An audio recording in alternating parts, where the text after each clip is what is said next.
साथियों, कैसे हो? उम्मीद करता हूँ आप सब अच्छे होंगे। साथियों, इस वीडियो में मैं बात करने वाला हूँ लेखपाल की तैयारी मैंने कैसे की और लेखपाल की परीक्षा मैंने कैसे पास की, उसके लिए क्या स्ट्रेटेजी थी मेरी।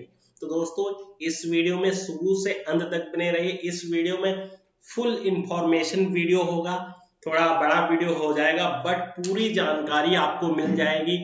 अगर आप 2022 में या किसी और टाइम भी या 2023 में या कभी भी इसकी तैयारी करेंगे, क्योंकि ये तैयारी बिल्कुल फुल प्रिपरेशन वीडियो होगा। ठीक है साथियों, इसमें आपको जानकारी मिलने वाली है पैटर्न एंड सिलेबस के बारे में, फिर सिलेक्शन स्कोर, फिर सैलरी एंड प्रमोशन के बारे में, बेस्ट बुक्स कौन सी हो सकती हैं, फिर है प्रिपरेशन ट्रिक्स एंड टिप्स। ठीक है साथियों, लेकिन उससे पहले मैं आपको एक बात बता दूं। आप देख रहे हैं, अगर आप इस पिक्चर जो हमने लगाई है अगर आप पहचानते हैं तो प्लीज कमेंट बॉक्स में कमेंट करिए। नहीं तो साथियों, मैं आपको बताना चाहता हूं कि ये मनोज कुमार शर्मा है। कौन है ये? सर मनोज कुमार शर्मा है। इनकी इंस्पिरेशन स्टोरी बहुत अच्छी है। क्या स्टोरी अच्छी, इसीलिए मैंने सोचा क्यों ना जो न्यू स्टूडेंट्स हैं उनके लिए जरूर इनको मैं बताऊं स्टोरी, इनकी जर्नी कैसी क्या रही। बहुत शॉर्ट में बताऊंगा। तो साथियों, सबसे पहले शॉर्ट स्टोरी क्या है इनकी मैं शॉर्ट में बताने वाला हूं। तो साथियों, 9वीं 10वीं व 11वीं में इन्हें 3rd डिवीजन पास हुए। क्या? 3rd डिवीजन पास हुए थे। फिर ये 12th फेल हुए, 12 में फेल भी हुए, 12th में फेल भी हुए और 9वीं 10वीं 11वीं में 3rd डिवीजन पास हुए। तो साथियों, इनकी बुक भी है एक 12th फेल। आप अगर इनके बारे में ज्यादा जानना चाहते हैं तो आप YouTube पर सर्च करोगे मनोज कुमार शर्मा, तुरंत हजारों वीडियो लाखों वीडियोज इनके आ जाएंगे ऊपर ही पहले नंबर पर। तो साथियों, ये थी इनकी स्टोरी। अब ये 12th पास थे फिर भी IPS ऑफिसर हैं। आप समझ सकते हो क्या मेहनत रहेगी। एक दृढ़ संकल्प भी होता है जो आपको अपने अचीव तक, अपने सपनों तक पहुंचा सकता है। तो अगर आप में भी दृढ़ संकल्प है कि मैं लेखपाल बनूंगा, तैयारी करूंगा बहुत अच्छे तरीके से, बेहतरीन तरीके से, तो आपको ये पूरा वीडियो देखना चाहिए। मैं बिल्कुल बेसिक टू हाई लेवल जानकारी देने वाला हूं, लेकर salary, selection, promotion, best book, preparation tricks and tips. तो सारी जानकारी अगर आप चाहिए तो चैनल को सब्सक्राइब जरूर कर लेना और बेल आइकन को भी प्रेस कर लेना। बाकी मैं ट्रिकी वीडियोज भी लाता हूं, कभी कभी, ज्यादा नहीं ला रहा हूं लेकिन कभी कभी वीडियोज आते हैं मेरे। ठीक है साथियों, तो पहले सबसे हम बात करेंगे लेखपाल के पदों के लिए सिलेबस। ठीक है, लिखित परीक्षा एक पाली की होगी जिनमें प्रश्नों की कुल संख्या 100, समयावधि 2 घंटा होगी। परीक्षा के प्रश्न साथियों जो बहुविकल्पी होते हैं, प्रत्येक प्रश्न 1 अंक का होगा। दोस्तों, बिल्कुल स्लो लेवल से आपको जानकारी दे। अगर आप बिगिनर हैं तो आप बहुत बेहतरीन तरीके से समझ सकते हैं। फिर दोस्तों, जो सिलेबस, जो चैप्टर होते हैं, कौन कौन सिलेबस सब्जेक्ट होते हैं? सामान्य हिंदी 25 प्रश्न होंगे, 25 अंक के होंगे। फिर गणित के 25 प्रश्न होंगे, 25 अंक के होंगे। और फिर सामान्य ज्ञान 25 प्रश्न होंगे, 25 अंक के होंगे। फिर ग्राम्य समाज एवं विकास 25 प्रश्न होंगे, 25 अंक के होंगे। ठीक है साथियों, तो टोटल 100 क्वेश्चंस और 100 नंबर्स के होंगे। समय कितना? 2 घंटा, मतलब 120 मिनट होगा। अब दोस्तों, ये निगेटिव मार्किंग होगी। क्या? इस परीक्षा में साथियों निगेटिव मार्किंग होगी 1/4 की, मतलब 25% की निगेटिव मार्किंग होगी। तो साथियों, आपको रॉन्ग और तुक्का बिल्कुल नहीं मारना है। दोस्तों, तुक्का कब मारते हैं? जब हमें आता नहीं, हमने तैयारी नहीं की है, तब तुक्का मारते हैं। लेकिन आपने अगर तैयारी करोगे इस रणनीति के तहत जो मैं बताने जा रहा हूं, तो आपको तुक्का मारने की आवश्यकता बिल्कुल नहीं पड़ेगी और 100% आपका सिलेक्शन होगा। दोस्तों, ये वीडियो SC ST OBC के लिए बहुत जरूरी है, क्योंकि देखिए अब उनका सिलेक्शन लेना भी आसान हो गया।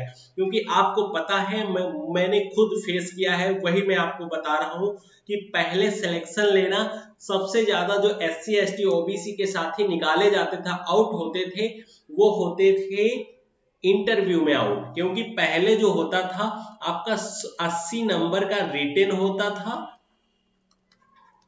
वही 20 नंबर का इंटरव्यू होता था। तो इंटरव्यू की वजह से सबसे ज्यादा SC ST OBC स्टूडेंट्स बाहर कर दिए जाते थे, क्योंकि बड़ी पोस्ट पे आप देखोगे जनरल कैंडिडेट होते हैं वो अपने क्योंकि आपको पता है यूपी में जातिवाद चरम पे है, जातिवाद चरम पे है, इसकी वजह से आरक्षण तो मिल जाता है SC ST OBC को, लेकिन अब जैसे सर्टिफिकेट 10% वाला जनरल को भी मिला, लेकिन फिर भी उनको इतना नुकसान होता है सबसे ज्यादा SC ST OBC वालों को।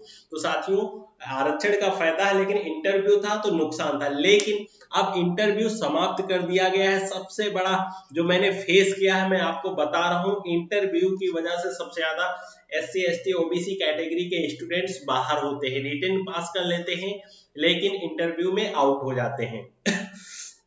अब 100 नंबर का होगा पेपर तो आपका इंटरव्यू नहीं है, ठीक है साथियों। अब आगे देखते हैं, आगे है सिलेबस। सिलेबस के लिए साथियों आपको ये सामान्य हिंदी में इतने सारे चैप्टर्स पूछे जाएंगे, आप सभी देख सकते हैं। तो साथियों इसके एक स्क्रीनशॉट लेके लिख लीजिएगा, और अभी मैं बुक्स बताऊंगा तो उसमें भी आपको सिलेक्ट करना पड़ेगा, क्योंकि बुक्स में बहुत सारे चैप्टर्स होते हैं जो इस एग्जाम्स में नहीं पूछे जाते हैं।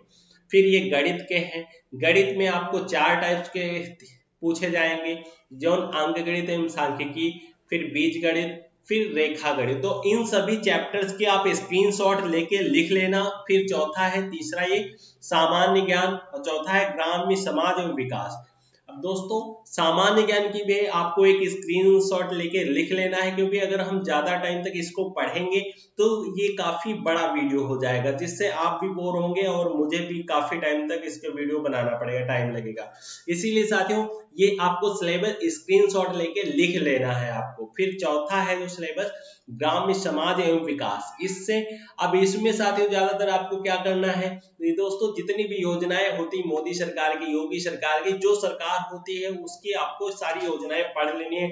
और आपको पता है जब लेखपाल की वैकेंसी है तो कहीं तालाब खुद रहा हो तो उसकी नपाई, तो मतलब नापाई, खुदाई या लंबाई चौड़ाई से संबंधित प्रश्न ज्यादा आते हैं, जैसे मैथमेटिकल हो सकता है क्वेश्चंस, ठीक है साथियों। अब एक और जरूरी बात, 2016 का रिटन एग्जाम हमने बताया कि आपसे पहले सॉरी 2016 में क्या हुआ था, 80 नंबर का रिटन था और प्लस 20 नंबर का इंटरव्यू था। तो ये 2016 का प्रीवियस ईयर कट ऑफ में लेके आया हूं। तो SC के लिए जो कट ऑफ था 45 था, ST के लिए था 40 था, OBC के लिए 50 था, और जनरल कैटेगरी के लिए 52 था, ठीक है साथियों।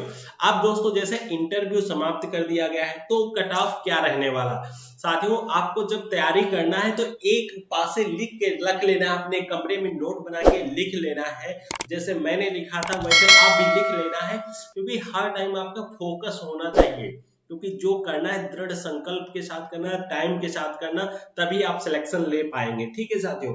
तो SC के लिए अब दोस्तों कितना क्या कट ऑफ जा सकता है, तो साथियों आप इसमें सब में 17 या 15 नंबर जोड़ के, मैं एवरेज की बात करूं, मैं मान लिया 15 जोड़ता हूं तो कितना हो जाएगा 45, 50, 60, ठीक है। फिर इसमें 15 जोड़ता, एवरेज बढ़ा रहा हूं मैं भी, ठीक है। फिर कितना हो जाएगा 55, फिर इसमें प्लस 15 किया तो कितना हो जाएगा 65, फिर इसमें प्लस किया 15 तो कितना हो जाएगा 67, ठीक है साथियों। तो एवरेज कट ऑफ जो आपका है 2022 में इतना रह सकता है, इससे कम नहीं मान सकते हैं आप, इससे कम बिल्कुल, क्योंकि जब आप तैयारी करोगे 80 की तैयारी करोगे तब कहीं आपके आएंगे 70 प्लस आ सकते हैं, ठीक है 70 प्लस जब 80 की तैयारी करोगे। जब 90 की तैयारी करोगे, या फिर देखो कम से कम आपका टारगेट होना चाहिए 90 क्वेश्चंस कि राइट हो जाए, 90 क्वेश्चंस राइट हो जाए। अगर 90 क्वेश्चंस भी राइट नहीं हो पाते हैं, अगर आपके मान लिया 4-5 क्वेश्चन गलत हो जाते हैं, फिर भी आपका सिलेक्शन हो जाएगा, स्कोर अच्छा हो जाएगा, सिलेक्शन 100% हो जाएगा, ठीक है साथियों। अब बात कर लेते हैं सैलरी की, जो सभी को जानना बहुत उत्सुक होते हैं नए स्टूडेंट की सैलरी कितनी क्या होती है। तो तो साथियों इसमें बेसिक सैलरी की बात करें तो दोस्तों सैलरी इन हैंड, देखो ये पे बैंड 7th CPC, ठीक है साथियों। तो ये सैलरी इन हैंड में कितनी आती है, 15,000 से लेके 60,000 प्लस ग्रेड पे जो होता है 2,000 रुपए, कितना ग्रेड पे 2,000। बाकी ये स्लैबें चलती हैं, पहली स्लैब, दूसरी स्लैब, तीसरी, चौथी स्लैबें चलती हैं। फिर डीए ये अलग से मिलता है, डीए अलाउंस मतलब महंगाई भत्ता जिसे कहते हैं। ये 28% आप बेसिक पे, जो बेसिक पे होता है उसका 28 मतलब 6,076 रुपए बनता। फिर HRA मतलब हाउस रेंट अलाउंस, मतलब आप कहीं जैसे बाहर आपकी जॉब लगती है, ज्वाइनिंग होती है, तो आपको उसके लिए अलग से रेंट मिलता है, रेंट से गवर्नमेंट देती है। फिर टीए मतलब ट्रेवलिंग मतलब बाल या कहीं आपको जाना होता है तो उसके लिए 1,500 से 3,000 रुपए मिलता है। फिर पीएफ डिडक्शन 10% आप बेसिक, तो मतलब 2,170 रुपए ये मिला, मतलब सैलरी आपकी जो। और बाकी दोस्तों कमाई तो बहुत होती है, ऊपर इनकम की बात नहीं हम करेंगे, आप सभी को पता होगा कमाई कितनी होती है। आपने अगर कहीं जाति सर्टिफिकेट या कहीं मोहर लगवाई है तो कितने रुपए देते हैं आप सभी को पता होगा। अब बात कर लेते हैं बेस्ट बुक्स और प्रिपरेशन ट्रिक्स एंड टिप्स की। तो सबसे पहले हम बात करेंगे बेस्ट बुक्स की। साथियों बहुत जरूरी है सिलेक्शन के लिए, बेस्ट बुक्स का आपको पता होना बहुत जरूरी है। तो सबसे पहले जो हम बेस्ट बुक हिंदी के लिए बात करेंगे तो हमारी होगी सामान्य हिंदी। सामान्य हिंदी के लिए कौन सी बुक है, तो सामान्य हिंदी के लिए हम अप्लाई करते हैं, हमने क्या पढ़ी है, हमने पढ़ी है आदित्य पब्लिकेशन। साथियों ये बहुत, आदित्य पब्लिकेशन की आपको बुक लेना है। अगर इसके बाद फिर अगर बेस्ट बुक की बात करें, जो मैंने बाई की थी वो थी लूसेंट की। क्या, लूसेंट की दोस्तों, क्योंकि दोस्तों एग्जाम बहुत टफ होने वाला, उसका कारण ये है, आप ग्रुप डी का एग्जाम देख लो, उसमें जब इतना कंपटीशन है तो ये तो एक दूसरे अलग लेवल की वैकेंसी ग्रुप सी है, लेकिन आपको मेहनत करके, क्योंकि एक बार साथियों अगर ये चांस निकल गया तो ये समझ ले 5-7 साल के लिए लेखपाल, फिर वैकेंसी इतनी जल्दी नहीं आने वाली इस गवर्नमेंट में। तो साथियों आपको तैयारी बहुत बेहतरीन तरीके से 100% अपना देना है, कितना 100% देना है, तभी सिलेक्शन होगा, ठीक है साथियों। फिर लूसेंट, फिर जो तीसरी बुक होती है वो पृथ्वीनाथ पांडे की। लेकिन अभी बता रहा हूं एक बात और आपसे, पृथ्वीनाथ पांडे की आदित्य पब्लिकेशन जब आप बिल्कुल पढ़ लेना 0 से लेकर अंत तक, ठीक है, लास्ट तक, तब उसके बाद लूसेंट बुक ही बाई करना, ठीक है साथियों। सबसे ज्यादा क्वेश्चंस जो आते हैं same to same questions Aditya publication से बुक से आ जाते हैं, मैंने खुद, मेरे एग्जाम में खुद आए थे, मैं तभी बता रहा हूँ, सेम से सेम क्वेश्चंस। और आप प्रीवियस ईयर पेपर उठाओगे उसमें चेक कर लेना, आप बुक लेना और फिर उस पेपर लेना, उसमें चेक कर लेना, ऑनलाइन अपलोड कर लेना, देख लेना, उसमें मतलब सेम टू सेम क्वेश्चंस आ जाते हैं। फिर गणित के लिए कौन सी आपके लिए बेस्ट बुक हो सकती है, तो दोस्तों गणित के लिए बेस्ट बुक या तो आप किरण की ले सकते हैं। दोस्तों बेस्ट बुक सभी होती है, बस आपको पढ़ने का तरीका। अब मैथ में जो होगी, किरण की बुक है, पहले इसके बारे में ही बात कर लेते हैं। तो किरण की बुक में सभी टाइप्स के क्वेश्चन होते हैं और हर सभी चैप्टर्स मिल जाएंगे। अब उनको प्रैक्टिस कितना आप करते हैं ये डिपेंड आप पर करता है, वो प्रैक्टिस ही आपको सिलेक्शन दिलाएगी, ये बात जरूर ध्यान रखना। फिर या फिर आप RS अग्रवाल की भी अच्छी बुक आती है, RS अग्रवाल की बुक लोगे वो भी अच्छी है, बस प्रैक्टिस करना होगा आपको। या फिर आप राकेश यादव की यादव से पढ़ रहे हैं, राकेश यादव सर हैं, या फिर आप किसी YouTube चैनल से पढ़ रहे हैं तो आप उस चैनल को ही फॉलो कर सकते, लेकिन आपके पास बुक का होना भी जरूरी है। आप चाहे YouTube चैनल किसी से पढ़ रहे हो, लेकिन आपके पास बुक का होना बहुत जरूरी है, क्योंकि एक आपके पास नोट होता है, समझ लो, ठीक है साथियों। फिर सामान्य ज्ञान के लिए कौन सी बेस्ट बुक हो सकती है, तो साथियों सामान्य ज्ञान के लिए सबसे पहली जो बुक है वो लूसेंट की मैं कहता हूं। अब साथियों लूसेंट बुक इतनी अच्छी है कि हर स्टूडेंट्स के 99% स्टूडेंट्स के पास आपको ये बुक मिलेगी। वैसे ही आदित्य पब्लिकेशन भी 99% स्टूडेंट्स बुक आपको मिलेगी है उसके पास, स्टूडेंट्स के, ठीक है साथियों। तो ये सबके पास आपको बुक मिले, क्योंकि बेस्ट बुक्स हैं ये, बस इनको पढ़ने का आपको तरीका आना चाहिए। अगर आप लूसेंट बुक पढ़ने का तरीका जानना चाहते हैं तो उस वीडियो का मैं लिंक नीचे दे दूंगा, लूसेंट बुक कैसे पढ़ें, तो पूरी याद हो जाए ऐसे कैसे पढ़ें। तो दोस्तों ट्रिक्स अगर आप जानना चाहते हैं तो उस वीडियो का लिंक नीचे दे दूंगा, आप उस वीडियो को भी देख सकेंगे। फिर ये पहली तो हो गई लूसेंट की, ठीक है साथियों। फिर उसके बाद अब आते हैं करंट अफेयर भी इसमें होता है।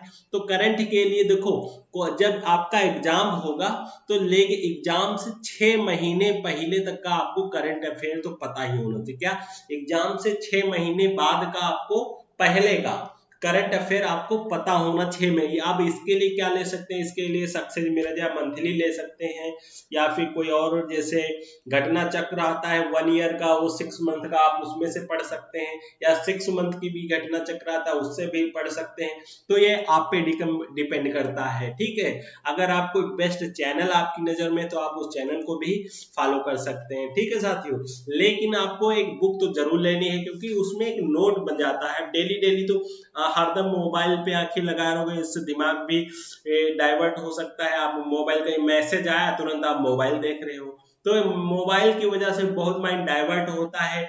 टेक्नोलॉजी अच्छी भी है अगर सही से हम उसका यूज करें तो, ठीक है साथियों। फिर इसके बाद हम बात कर लेते हैं ग्राम समाज एवं विकास के बारे में। तो ग्राम समाज एवं विकास के लिए जो बेस्ट बुक है जिससे मैंने पढ़ाई की वो है अरिहंत की। अरिहंत दोस्तों ग्राम समाज एवं विकास के लिए अरिहंत की बेस्ट बुक है। प्रैक्टिस सेट भी आप ले सकते हैं अरिहंत की। अरिहंत अच्छा पैटर्न प्रोवाइड कराते हैं, सिलेबस भी अच्छा है और मोस्टली क्वेश्चंस भी एग्जाम्स में आ जाते हैं। तो साथियों ये थी बेस्ट बुक्स, ठीक है साथियों। अब अगर आगे आप तैयारी कर रहे हैं रियली, तो आपको प्रिपरेशन ट्रिक्स एंड टिप्स जरूर जानना चाहिए। कैसे? अब तो ये तो आपको सिलेबस पता चल गया ना, अब जान लेते हैं तैयारी कैसे करेंगे, ठीक है साथियों। तो दोस्तों इंपॉर्टेंट टॉपिक्स, तो दोस्तों आपको सबसे पहले सिलेबस पता चल गया, फिर उसके बाद उसमें इंपॉर्टेंट टॉपिक्स कैसे पता करेंगे इसके बारे में बताऊं। तो दोस्तों आपको पिछले जो इसका पेपर होगा लेखपाल को, उसको एक उठा लेना, देख लेना उसमें से किसमें सबसे ज्यादा क्वेश्चंस आए। उन मोस्ट इंपॉर्टेंट टॉपिक्स को आपको मार्क कर लेना है। मार्क करने के बाद उसको प्रैक्टिस करिए। दोस्तों जब प्रैक्टिस आप इतनी करना, हर टाइप्स का एक क्वेश्चन, हर टाइप का एक क्वेश्चन को इतनी बार प्रैक्टिस करो, 2-3 बार तो प्रैक्टिस, कम से कम 2-3 बार करो कि आप उनको देखो तो तुरंत माइंड में क्लिक हो जाए कि ये आंसर चुटकियों में निकल जाए, सेकेंडों में आंसर निकाल लो। ऐसा आपके माइंड में क्लिक, मतलब बिकम एक्सपर्ट। जब एक्सपर्ट बन जाओगे तो प्रैक्टिस, आप कहते हैं कि practice max a man perfect. जितना आप प्रैक्टिस करोगे दोस्तों, देखो आपको क्या करना है, देखो घटना चक्र की एक बुक आती है टॉपिक वाइज, घटना चक्र की बुक आती है टॉपिक वाइज, ठीक है साथियों। उसमें यूपी SSSC आयोग ने जितने पेपर्स कराए हैं उसमें सभी पेपर आपको मिल जाते हैं। उसमें सभी टॉपिक वाइज में, मतलब एक क्वेश्चन जैसे है उससे रिलेटेड जितने भी क्वेश्चंस होते हैं वो सारे उस बुक्स में दिए होते हैं, ठीक है साथियों। अब आपको ये जोर आपको फोर्स क्यों करते हैं कि पिछले के पेपर को सारे रिवाइज कर लो, पिछले पेपर सारे वीडियो देख लो, या पिछले क्वेश्चन पेपर क्यों हल करो। इसका कारण मैं आपको बता सकता हूँ, क्योंकि क्वेश्चन बहुत रिपीटेड होते हैं। इसीलिए दोस्तों चौथा पॉइंट जो सबसे, अगर इसके आप पिछले ईयर के पेपर नहीं करते या आप प्रैक्टिस सेट नहीं हल करते हो तो आपकी ये मेहनत बेकार हो जाती है। बिना प्रैक्टिस सेट आप अच्छा स्कोर नहीं कर सकते हैं। मैंने खुद इसका एनालिसिस किया है, तभी मैं आपको बता रहा हूं। आप प्रैक्टिस सेट जब तक पिछले नहीं लगाएंगे, प्रैक्टिस सेट टाइम टेबल नहीं बनाएंगे, तब तक आप अच्छा स्कोर नहीं कर सकते हैं, ठीक है साथियों। तो हमने बताया पिछले ईयर्स की घटना चक्र की बुक आती है टॉपिक वाइज, उसमें पिछले साल के जितने भी पेपर्स हुए हैं यूपी SSSC आयोग ने कराए हैं वो सभी आपको हल कर लेने हैं, ठीक है साथियों। अब बात कर लेते हैं टाइम टेबल, कितना लगभग आपको पढ़ना चाहिए, ठीक है साथियों। और इसके बाद मैं बताने वाला हूँ कि लेखपाल के बाद प्रमोशन कैसे होता है, कौन कौन से पद, आप क्या क्या पद मिल सकते हैं आपको लेखपाल के बाद। तो साथियों तो सबसे पहले हम क्या बात करने वाले हैं कि देखो घटना चक्र की बुक होगी वो आपको पढ़ना है, प्रीवियस पेपर वो आपको पढ़ना है, ठीक है साथियों। तो इतना आपको पता चल गया। अब बात कर लेते हैं लेखपाल में प्रमोशन कैसे होता है, ठीक है साथियों। अब लेखपाल प्रमोशन कैसे, देखो लेखपाल जैसे आप बन गए, मान लिया आपने लेखपाल की तैयारी की अच्छे से, रणनीति और टाइम टेबल हमने बताया कि अभी टाइम टेबल लगभग कितना, देखो अगर काफी टाइम से आप समय से तैयारी कर रहे हो तो लगभग फिर भी, क्योंकि कंपटीशन इतना है साथियों, आप ग्रुप डी में देखो 1 लाख 1 करोड़ ऑलमोस्ट 1.25 करोड़ स्टूडेंट्स ने फॉर्म फिल किया है, तो 1 करोड़ ऑलमोस्ट पेपर देंगे ही, तो 1 करोड़ में 1,03,000 समथिंग वैकेंसी। अब बताओ कितना कंपटीशन है।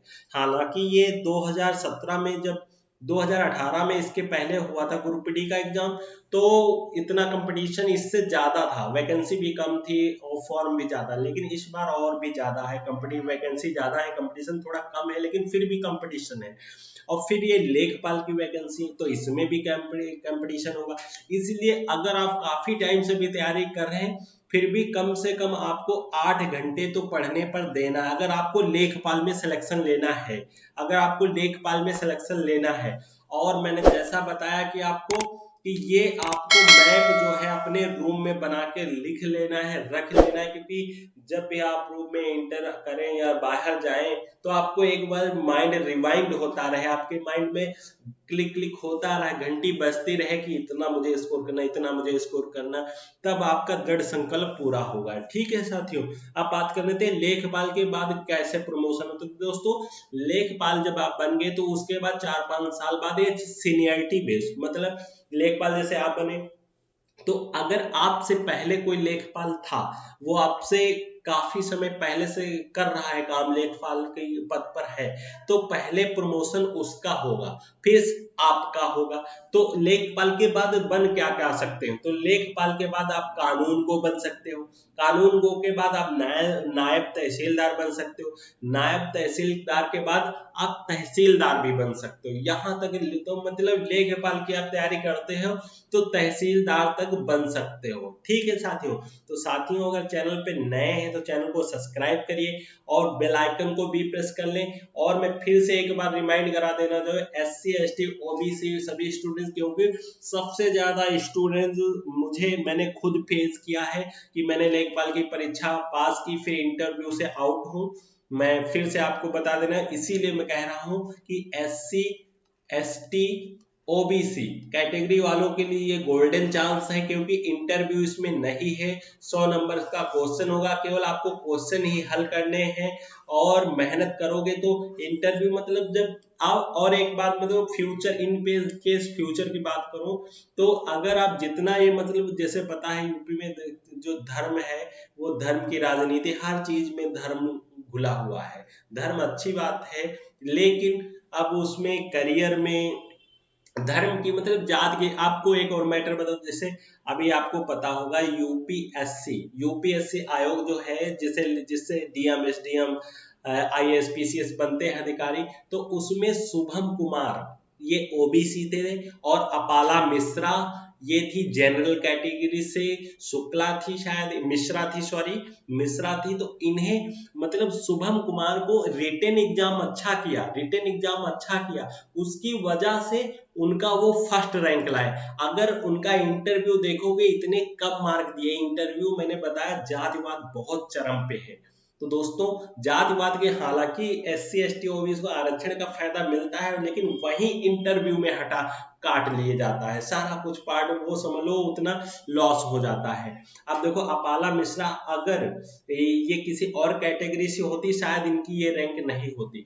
अगर शुभम कुमार जो हालांकि फर्स्ट रैंक है, फिर भी क्योंकि रिटेन एग्जाम अच्छा किया और इंटरव्यू में मार्क कम दिए, और अपाला मिश्रा को क्या किया, रिटेन एग्जाम में कम नंबर थे लेकिन इंटरव्यू में अच्छे मार्क्स दे दिए, तो उनका भी अच्छा एक रैंक बन गया। तो साथियों मैंने बताया कि इसीलिए आप सभी के लिए अच्छी तैयारी करो, जनरल वाले भी साथी अच्छी तैयारी करें, आपको उनको 10% और छूट भी मिल गई है। तो साथियों तैयारी करते रहिए, और अगर जानकारी अच्छी लगी तो चैनल को सब्सक्राइब करिए, वीडियो को ज्यादा ज्यादा शेयर करिए, अपने दोस्तों को शेयर करें, अपने फैमिली में बताइए। अपना, हमने बताया टारगेट बनाओगे तभी आप सिलेक्शन ले सकते हैं, वैसे नहीं ले सकते हैं, क्योंकि टाइम पंक्चुअल होना आपके लिए बहुत जरूरी है। तो साथियों मिलते हैं एक नई जानकारी के साथ।